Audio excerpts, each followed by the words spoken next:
Assalamualaikum. Berjumpa kembali dengan saya Mandala di channel podcast Horror Reborn.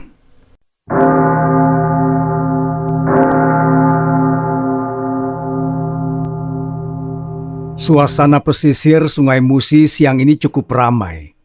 Sebuah motor bebek tua melintasi jalanan yang di sisi kiri kanannya penuh dengan manusia-manusia yang sibuk dengan aktivitas masing-masing. Motor tua itu dikendarai oleh seorang pria tua yang berprofesi sebagai tukang ojek. Sementara di belakangnya duduk seorang pemuda jangkung yang menggendong ransel di punggung. Pemuda itu adalah Sanusi. Ia merupakan mahasiswa yang baru saja kembali ke kampung halaman.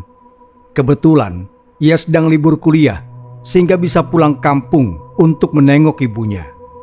Wanita yang sudah melahirkannya itu sudah seringkali menelpon agar ia pulang sebentar sekadar untuk melepas rasa rindu. Tapi kesibukan dan kepadatan aktivitas kuliah membuatnya belum sempat pulang. Ibunya memang kini tinggal sendiri saja di rumah karena kakak-kakaknya sudah menikah dan ikut suami masing-masing. Sebagai anak lelaki tunggal dan juga anak bungsu, maka tugasnya lah menjaga ibunya di masa tua nanti. Meskipun kini ia masih harus bergulat dengan tugas kuliah yang tak ada habisnya. Begitu tiba di sebuah rumah panggung besar dengan atap berbentuk limas, motor tua itu menghentikan lajunya. Sanusi turun dari motor dan membayar ongkos ojek yang baru saja ia tumpangi.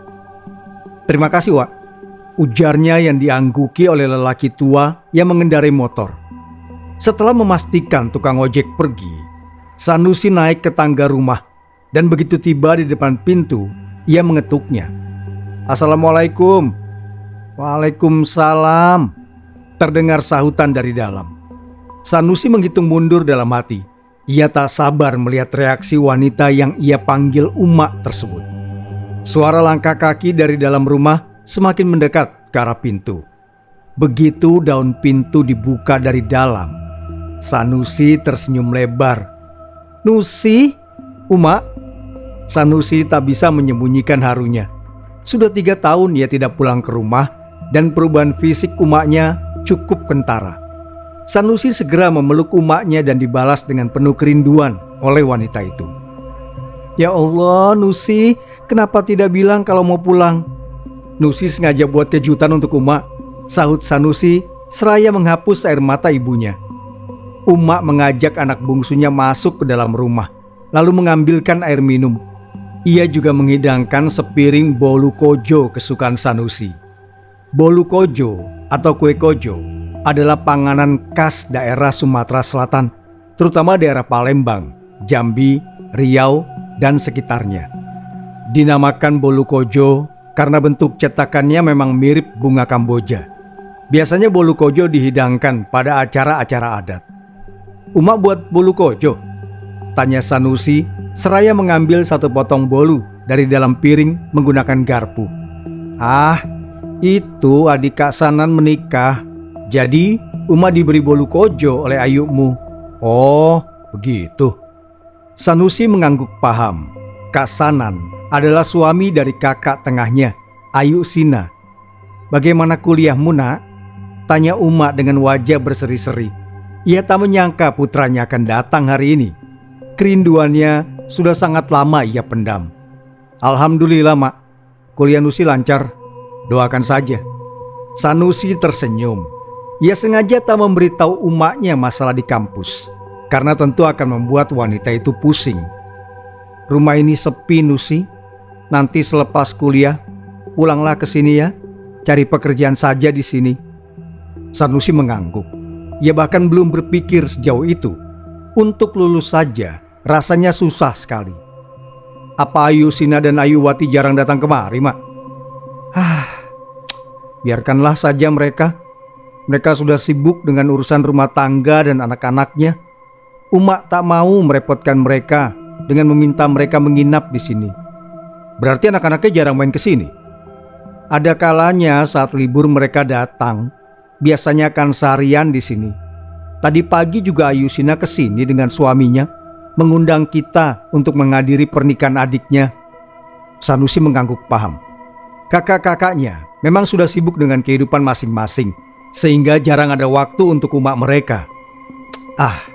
Ia juga tak ada bedanya. Ia sudah lama sekali tak pulang.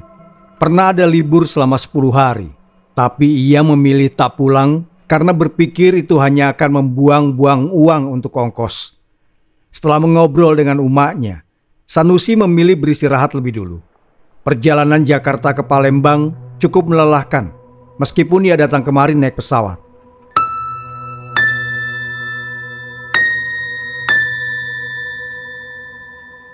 Sudah 2 hari Sanusi berada di kampung halamannya. Ia bosan hanya berdiam diri di dalam rumah, maka sore ini ia memutuskan berjalan-jalan di tepi Sungai Musi, sembari menikmati angin yang semilir. Saat ia tengah asik dengan game di layar ponselnya, tiba-tiba bahunya ditepuk dari belakang. Sanusi menoleh dan mendapati teman lamanya tengah menatapnya dari atas sampai bawah. "Jamal?" sapa Sanusi sedikit ragu. Ia takut salah mengenali orang. "Nusi, hei, apa kabar kau? Lama tak pulang ke sini." Pemuda berambut cepak dengan tubuh kekar itu menyalami Nusi lalu merangkul bahunya. "Bagaimana kabar kau? Wah, Andi dan Anwar pasti senang kalau tahu kau pulang." "Aku baik, kau sendiri bagaimana?" "Aku sudah 2 hari di sini, tapi masih di rumah. Hari ini mau menghirup udara segar," sahut Sanusi. "Wah, kebetulan sekali. Nanti malam aku dan Andi ada janji mau memancing. Kebetulan kami sama-sama sedang kebagian shift pagi. Nanti coba aku ajak Anwar ya, siapa tahu dia mau. Kau juga datanglah." "Iyalah pasti, nanti aku datang." Kali ini gantian Sanusi yang memerhatikan penampilan temannya. "Mau kemana kau? Rapi sekali." Iya, aku sampai lupa. Aku ada acara keluarga. Paling habis maghrib sudah selesai. Aku pergi dulu ya. Jangan lupa, nanti malam kita memancing di sini." Sanusi kembali berjabat tangan dengan kawan lamanya. Lalu Jamal pergi dengan sedikit terburu-buru. Mungkin ia akan datang terlambat ke acara yang dimaksud sampai harus berlari-lari kecil begitu. Sanusi tersenyum sendiri melihat ulah kawannya. Bisa-bisanya ia lupa dengan tujuan semula. Selepas Isya, Sanusi membuka gudang belakang di rumahnya. Sebenarnya itu bukan benar-benar gudang, hanya kamar lama yang dialihfungsikan untuk menyimpan barang-barang almarhum ayah Sanusi. Keluar dari gudang, Sanusi membawa 1 paket alat untuk memancing. Tadi sore, kebetulan ia sudah membeli 1 ons udang kecil-kecil untuk umpan. Jadi, ia tak perlu pusing mencari cacing di belakang rumah seperti yang dulu ia lakukan saat kecil. Nusi mencium punggung tangan umaknya, lalu pergi keluar rumah. Umak yang tak tahu hendak kemana anak bujangnya itu pun mengejar hingga ke tangga. "Nusi, mau kemana kau?" "Memancing." "Jangan, sudah malam. Kage ado antu banyu." Sanusi berdecap kesal saat ibunya masih saja percaya dengan mitos soal antu banyu yang menunggu perairan Sungai Musi. Sudah hampir 3 hari dia di sini, dan selalu itu yang dikatakan oleh wanita yang sudah melahirkannya itu. Bilang ia tak boleh berkeliaran di sekitar sungai inilah, itulah. Ia tak habis pikir, bagaimana mungkin di zaman yang sudah modern begini masih ada yang percaya hal semacam itu. Sanusi memang sempat percaya dengan mitos tersebut, sebab ia sendiri tumbuh di pesisir Sungai Musi. Hanya saja saat lulus SMP, ia memilih ikut pamannya ke kota Jakarta untuk melanjutkan pendidikan. Dan lambat laun, kepercayaannya tentang antu banyu mulai sirna. Kalau dulu ia akan pulang sebelum azan asar berkumandang, kini tidak lagi. Ia sudah dewasa dan mampu menjaga dirinya sendiri. Ia juga bukan lagi Sanusi kecil yang akan pulang sembari menangis saat dijahili teman-temannya. Kini, ia sudah jauh berbeda. Ia memegang sertifikat lulus ilmu bela diri Wushu di Jakarta sana. Pamannya yang sengaja memintanya belajar bela diri karena kejahatan bisa terjadi di mana saja. Sayangnya, Sanusi lupa akan satu hal. Antu banyu yang sering dikatakan ibunya bukanlah seorang manusia yang bisa ia hajar dengan jurus-jurus wushunya. Ia adalah penunggu Sungai Musi sejak zaman dahulu. Tapi bukan Sanusi namanya kalau tidak berpikir secara logis. Lagi pula, tak ada bukti konkret tentang seseorang yang mengaku pernah melihat hantu Banyu, semisal foto atau rekaman video yang asli. Semua video dan foto yang berseliweran di internet hanyalah editan belaka. Sebagai mahasiswa IT, tentu ia bisa membedakan yang asli dan palsu dari sebuah video atau foto. Melangkah pelan tapi pasti, Sanusi melihat teman-teman lamanya duduk di salah satu perahu yang ditambatkan di dermaga. Tak ada orang lain di sekitar sana. Hanya ada teman-temannya dan satu orang wanita yang duduk di salah satu perahu paling ujung. Ia sedikit heran, mengapa ada wanita duduk di perahu malam-malam begini? Apa dia tak takut dengan mitos yang beredar di sepanjang pesisir Sungai Musi ini? Tapi Sanusi tak mau ambil peduli. Bisa saja kan, wanita itu adalah tipe orang seperti dirinya yang tak percaya mitos atau tahyul. Lagi pula, ini pun zaman sudah modern. Sanusi menghampiri teman-teman masa kecilnya, lalu saling bertanya kabar. Maklum, ia sudah lama tidak pulang ke kampung halaman. Kenapa mukamu kecut begitu? Tanya Jamal. Ia adalah yang tertua di antara mereka. Biasalah umakku, selalu melarang ini dan itu. Nanti ada inilah, itulah, pusing aku, keluh Sanusi. Bersyukurlah kau masih punya umak, Nusi, timpal Anwar. Ia menggeleng pelan karena Sanusi selalu saja mengeluh tentang ibunya. Dan itu berlangsung sejak lama, bahkan sebelum ia ke Jakarta. Andai saja Anwar masih punya umak, tentu hidupnya takkan kesepian seperti ini. Ia bisa bercerita dan bisa mendengar omelan khas seorang ibu. Tentu ia juga bisa meminta dimasakkan makanan favoritnya. Iya, Anwar memang sudah sejak kecil menjadi anak umang. Beruntung ia diambil anak oleh bibinya dari pihak ayah, sehingga ia masih bisa sekolah meski hanya sampai SMA. Sebenarnya, sebagai orang tua angkat, bibinya Anwar tidaklah jahat, hanya saja rasanya tetap berbeda. Meski begitu, Anwar bersyukur memiliki bibinya. Nah, betul itu Nusi. Kau ini harusnya bersyukur. Lihatlah Anwar, meskipun sejak kecil dia sudah menjadi anak kumang, tapi dia masih bisa tertawa bersama kita. Kali ini yang menyahut adalah Andi, tetangga samping rumah Anwar. Sudahlah, sahut Sanusi akhirnya. Ia mulai menyiapkan umpan dan melemparkan kail pancing ke dalam sungai. Ia tahu di mata Anwar dirinya memang kurang bersyukur. Tapi Sanusi bukan tipe anak penurut seperti Anwar yang mau diatur semudah itu. Ia punya mimpi dan prinsip hidup sendiri. Semua itulah yang membuatnya seringkali adu mulut dengan ibunya. Tentu saja karena wanita itu selalu protes dengan pilihan yang diambilnya. Misal, saat Sanusi mengambil jurusan IT, umaknya protes mengapa ia tak mengambil kedokteran saja. Sebenarnya, Sanusi paham mengapa ibunya ingin ia mengambil kedokteran, karena ayahnya dulu meninggal akibat penyakit komplikasi. Namun, sekali lagi Sanusi adalah orang dengan keinginan yang sulit ditentang. Bisa dibilang keras kepala. Jangan melamun kau Nusi, nanti kesurupan tahu rasa, celetuk Andi seraya menepuk punggung kawan lamanya. Sanusi menanggapi celetukan Andi sambil tertawa.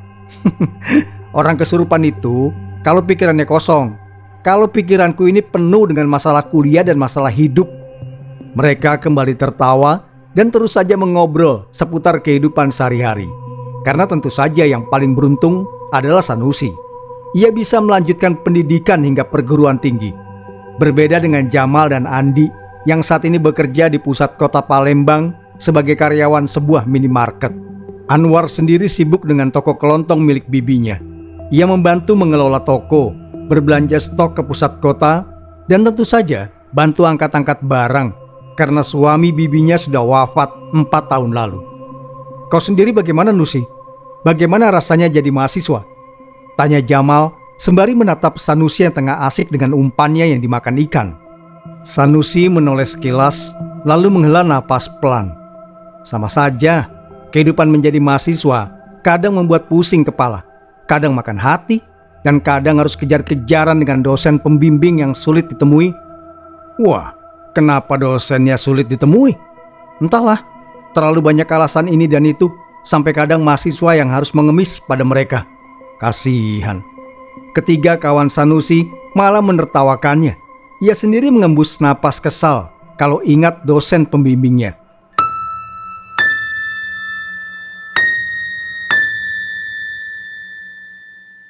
Tak terasa, obrolan keempat sekawan itu semakin mengalir dan jam sudah menunjukkan angka 9 malam kala Sanusi melihat jam tangannya.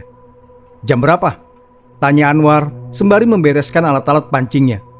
Jam 9. Aku pulang dulu lah, takut ibu mencari-cari nanti. Hei, nanti saja lah War, tanggung ini. Aku belum dapat satu ikan pun. Andi minta tangguh. Aku harus pulang. Kalian juga sebaiknya pulang. Sudah malam. Tak baik berkeliaran di sekitar sungai malam-malam begini. Nanti ada hantu banyu. Potong Sanusi sebal. Kau sama saja dengan umakku. Anwar menggeleng pelan. Sudahlah. Aku pulang dulu. Sanusi memerhatikan Anwar yang melangkah santai meninggalkan mereka. Temannya itu tidak berubah. Tetap penurut pada bibinya. Sekilas, ia juga melirik pada sosok perempuan yang tadi duduk di perahu ujung. Tapi sudah tidak ada. Mungkin sudah pulang, pikir Sanusi. Sudahlah, dia memang begitu kan. Ini karena ada kau saja, makanya dia mau datang saat diajak berkumpul bersama. Jamal menepuk bahu Sanusi. Sepeninggal Anwar, ketiga anak muda itu masih saja asik mengobrol dan bercerita banyak hal. Membicarakan kenangan masa kecil yang masih terekam jelas di memori mereka tentang betapa serunya bermain di Sungai Musi kala itu. Diam-diam, Sanusi tersenyum. Ia merindukan masa-masa itu. Saat ayahnya datang membawa Uwi karena ia bandel dan susah diajak pulang. Kenapa kau senyum-senyum begitu? Tanya Andi seraya meninju pelan bahu Sanusi. Tidak, aku cuma teringat ayahku saja. Sudahlah, ayah kau sudah tenang di sana. Malah, mungkin sedang asik bercandaria dengan bidadari-bidadari surga. Seloro Jamal mencairkan suasana. Sialan kau, maki Sanusi, tapi tak urung, ia ikut tertawa juga. Setelahnya ketiga anak muda itu memutuskan pindah ke dermaga dan mengobrol di sana. Tapi entah dari mana asalnya, tiba-tiba Sanusi mencium bau yang sangat amis. Seumur hidup, ia belum pernah mencium bau amis yang sangat dahsyat seperti ini. Ia melihat air sungai juga mendadak pasang dan keruh. Entah dapat dorongan dari mana, Sanusi menoleh ke arah belakang, tempat ia dan kawan-kawannya duduk sebelum ini. Di sana, di tepi perahu, ia melihat sesosok wanita yang tengah duduk membelakanginya. Mulanya ia berpikir mungkin itu wanita yang ia lihat tadi. Tapi, rambut wanita itu sangat panjang hingga menjuntai ke air. Sanusi berpikir, mana mungkin ada manusia normal yang duduk dengan menjuntaikan rambutnya ke air malam-malam begini. Tiba-tiba saja, wanita itu menoleh dan seketika jantung Sanusi seolah berhenti berdetak saat menyaksikan wujud wanita itu. Kulitnya sangat pucat dengan wajah yang sangat sulit digambarkan. Bentuk mulutnya monyong ke depan dan telapak tangannya terlihat berselaput seperti kaki unggas air. Saat Sanusi berkedip, ia tak lagi melihat sosok itu. Ia masih berpikir positif. Barangkali itu hanya halusinasinya saja. Lantai dermaga yang terbuat dari papan itu entah mengapa mendadak sangat licin. Padahal sebelumnya dermaga dalam kondisi kering tak tersiram air. Sanusi memilih berpegangan serat mungkin, takut tergelincir. Ia baru saja hendak membuka mulut untuk memanggil teman-temannya, tapi mendadak kakinya seperti dililit tali tak kasat mata. Dan saat itu juga ia kehilangan tenaganya. Sanusi hanya bisa pasrah saat ia merasa tubuhnya ditarik ke dalam sungai. Saat berada di antara sadar dan tidak, Sanusi merasakan tangannya ditahan dari atas dermaga. Lalu ia mendengar suara sesuatu jatuh ke sungai, dan selanjutnya hanya gelap yang tersisa.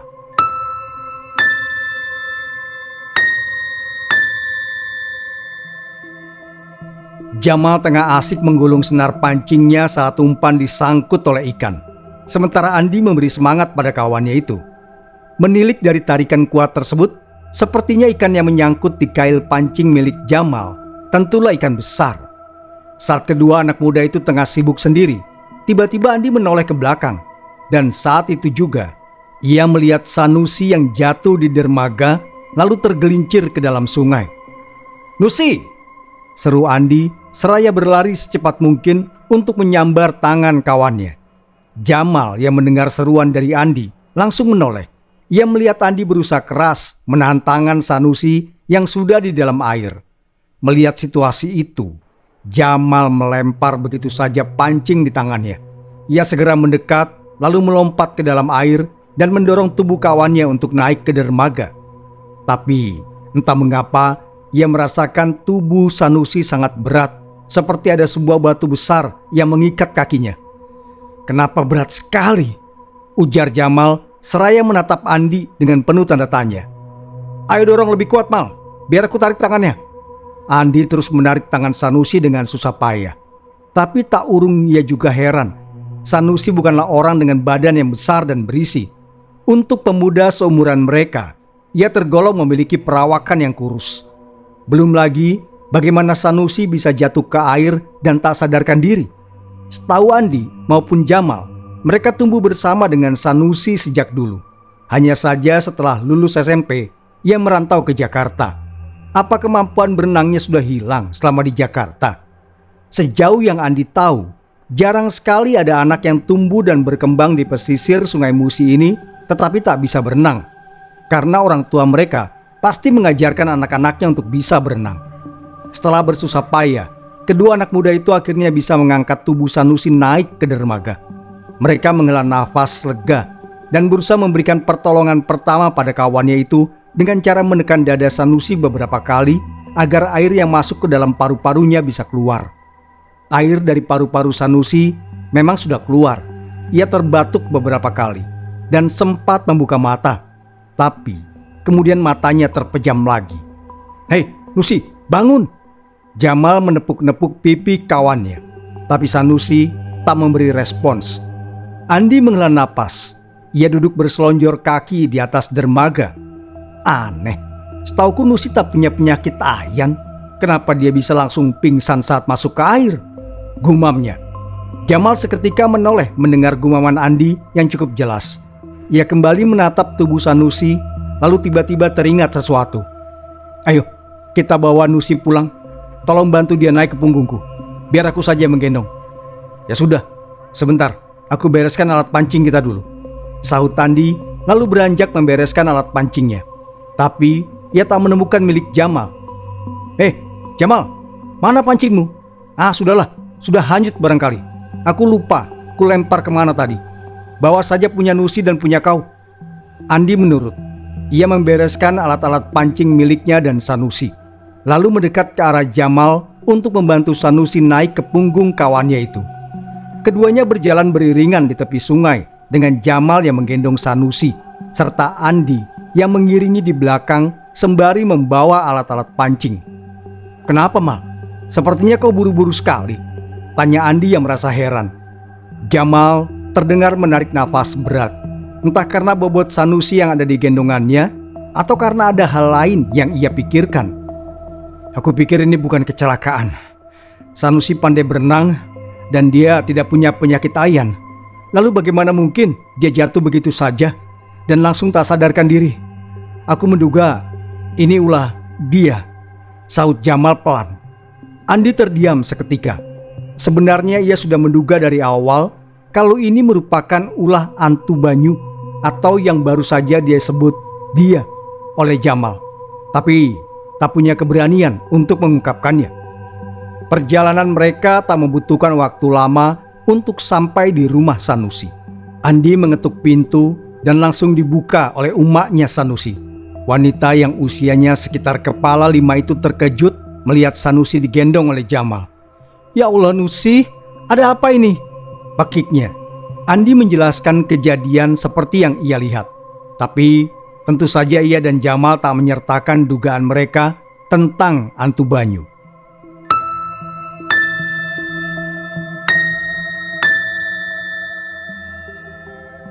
"Alhamdulillah Nusi, ya Allah nak, akhirnya kau sadar juga." Sanusi membuka mata dan sedikit mengerjap pelan karena silau. Saat ia berhasil menyesuaikan cahaya yang masuk ke pupil matanya, anak muda itu menatap sekeliling ruangan. Dia mendapati umaknya bersama dengan Jamal dan Andi tengah duduk mengelilinginya. "Ada apa?" tanya Sanusi dengan suara parau. "Minum dulu, Nusi." Jamal menyerahkan segelas air putih sementara Andi membantunya duduk. Sanusi menerima gelas berisi air minum yang diangsurkan Jamal, lalu meneguknya hingga habis. "Kau jatuh ke sungai saat kita memancing di dermaga," jelas Andi setelah Sanusi menyelesaikan minumnya. "Jatuh?" gumam Sanusi bertanya pada dirinya sendiri. Ia mencoba mengingat-ingat lagi apa yang terjadi sehingga bisa terjatuh ke sungai. "Aku tidak jatuh, ada yang menarik kakiku." Mendengar jawaban Sanusi, ketiga orang di ruangan itu saling pandang. "Menarik bagaimana maksudmu?" Kali ini Uma yang bertanya. "Ada yang menarik kakiku, Mak. Aku tidak tahu apa itu. Tapi sebelum itu aku melihat perempuan menyeramkan yang berambut panjang duduk di perahu." "Astagfirullahalazim, itu hantu Banyu," pakik Uma sembari menutup mulut dengan kedua belah telapak tangan. "Hantu Banyu? Ah, tidak mungkin. Itu cuma mitos, Mak. Sudahlah, jangan menakut-nakuti aku terus," serga Sanusi kesal. Ia berpikir bagaimana ibunya masih membahas mitos saat anaknya baru saja kecelakaan. "Nusi, betul kata Uma kau. Aku rasa itu hantu Banyu." Jamal menimpali. "Tidak mungkin. Apa kau merasa ada yang aneh sebelum itu?" Sanusi berpikir sebentar. "Sewaktu aku datang, aku melihat perempuan duduk di perahu ujung, cukup jauh dari perahu tempat kita duduk." "Kau melihat wajahnya?" tanya Andi. Sanusi menggeleng. "Lalu, apa perempuan itu masih di sana?" "Tidak. Waktu aku melihat ke perahu itu saat Anwar pulang, perempuan itu sudah tidak ada." "Apa wajar ada orang bisa menghilang begitu saja? Sebab kalau memang dia warga sekitar, dia pasti melewati kita untuk sampai ke dermaga, lalu naik ke darat."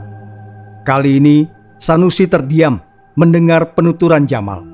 Ia memang tak melihat perempuan itu naik ke dermaga dan naik ke daratan. Tapi ia tak berpikir sejauh itu sebelumnya. Apa hantu Banyu itu nyata? Itu sudah menjadi cerita turun-temurun, Nusi. Bukan 1-2 lagi orang hilang di Sungai Musi ini, sahut Uma. "Bersyukur kau selamat, Nak." "Uma, apa tanda-tanda kemunculan hantu Banyu? Air pasang tinggi dan keruh, bau amis, dan apa tempat berpijak jadi licin?" Uma mengangguk. "Kalau begitu, berarti benar aku ditarik hantu Banyu, Mak. Dermaga tempatku berpijak tadi mendadak licin dan aku kehilangan tenaga." "Nusi, kita hidup di dunia ini dengan berbagai macam kehidupan. Bukan hanya kita yang menghuni dunia luas ini. Itu sebabnya Uma selalu mengingatkan kau untuk berlaku sopan dimanapun. Sama seperti Uma memperingatkan kau tentang hantu Banyu. Bukan maksud Uma menakut-takuti. Uma hanya khawatir."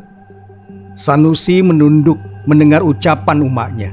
Ia merasa bersalah telah mengabaikan nasihat umaknya saat ia akan berangkat memancing tadi. Sebagai anak, Sanusi memang bukanlah anak yang patuh dan penurut. Ia seperti pemuda kebanyakan, merasa kesal dan tak suka saat kebebasannya dibatasi. Ia juga kerap sekali beradu mulut dengan umaknya saat berbeda pendapat. Sama seperti perihal hantu Banyu itu, ia malah menganggap wanita yang sudah melahirkannya itu hanya berniat menakut-nakuti agar ia tak keluar malam. Sementara bagi anak muda seperti dirinya, di rumah saja saat malam itu tidak keren. Ia ingin bebas nongkrong dengan teman-temannya dan tak mau terlalu diatur-atur. "Maafkan Nusi, Uma." Pemuda itu menggenggam tangan ibunya yang mulai keriput. "Tidak apa-apa. Sebagai manusia, kita memang terkadang melakukan kesalahan. Manusia yang berhasil adalah yang belajar dari kesalahannya."